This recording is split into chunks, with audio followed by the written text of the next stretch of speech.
Uniquement vôtre. Après une bonne partie, après une bonne mêlée, un petit verre pour étancher sa soif, pourquoi pas un Monaco, puisqu'on était dans l'émission sur les princesses de Monaco. C'est peut-être un peu moins viril qu'un demi ou qu'une pinte. Oui, mais si bon, vous êtes, c'est sûr que si vous êtes pilier, c'est un peu féminin. Oui, si vous êtes pilier du 15 de France, vous n'allez pas commander un Monaco, à mon avis. Oui, mais les fidélités ont évolué. Vous savez, aujourd'hui, on peut prendre. On peut être un homme et prendre un Monaco. Une menthe à l'eau, s'il vous plaît.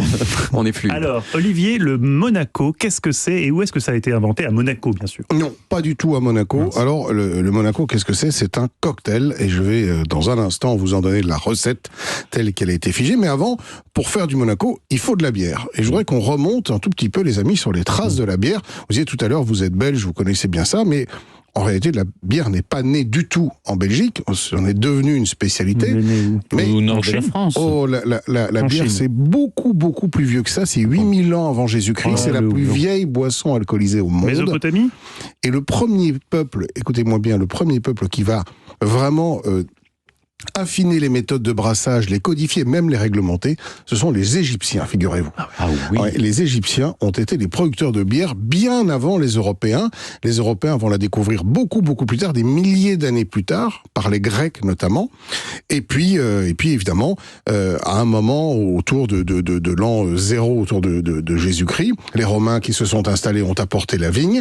La vigne ne pousse pas partout, et le monde va se diviser, ou l'Europe en tout cas, va se diviser en deux grandes catégories. Au nord, les buveurs de bière, et au sud, plutôt, les buveurs de vin, pour des raisons essentiellement climatiques. Comme ça le monde en deux catégories. C'est bien, des déterminismes. Il y a une ligne assez claire, c'est une ligne au-dessus de laquelle la vigne ne pousse pas ou ne permet pas de faire du vin. Et mais donc, vous allez voir que le réchauffement climatique... Oui, on remonte. Il va y avoir de la bière en Norvège, du vin en Norvège. Ouais. Et c'est au Moyen-Âge que la bière acquiert réellement ses lettres de noblesse chez nous, et surtout grâce aux techniques de brassage que vont perfectionner les moines, exactement, qui seront les principaux fabricants de bière. On parle alors de cervoise, figurez-vous, le nom bière n'arrive qu'un peu plus tard.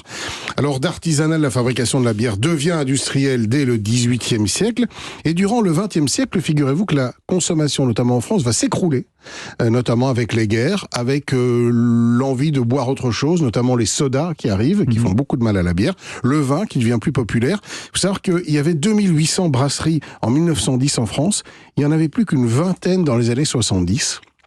Et puis, le rebond de la microbrasserie depuis quelques années est arrivé. Ça, c'est la mode. C'est une explosion à la mode. Il y en a partout, dans tous les quartiers, dans les villes, dans les villages.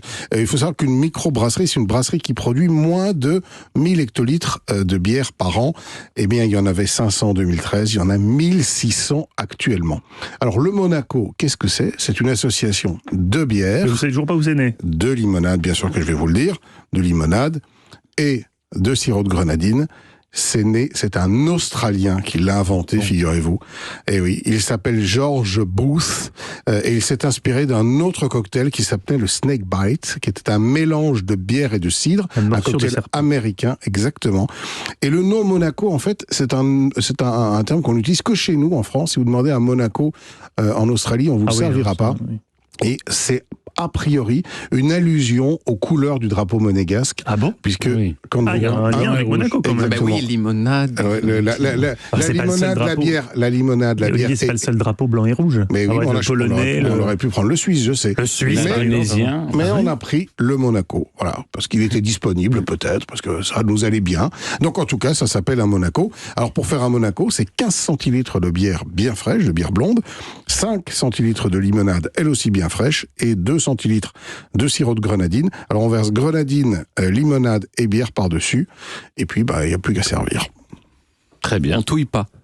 On peut mélanger un petit peu pour justement harmoniser tout ça, bien sûr. Si vous avez envie de touiller dans la vie, il ne faut jamais vous priver de ce plaisir-là. Touillez, faites-vous plaisir. Merci beaucoup, Olivier. J'ai tendance à me restreindre sur le touillage. Mais non, il faut y aller, soyez énergique. On retrouve toutes vos recettes, Olivier, sur le site europe1.fr.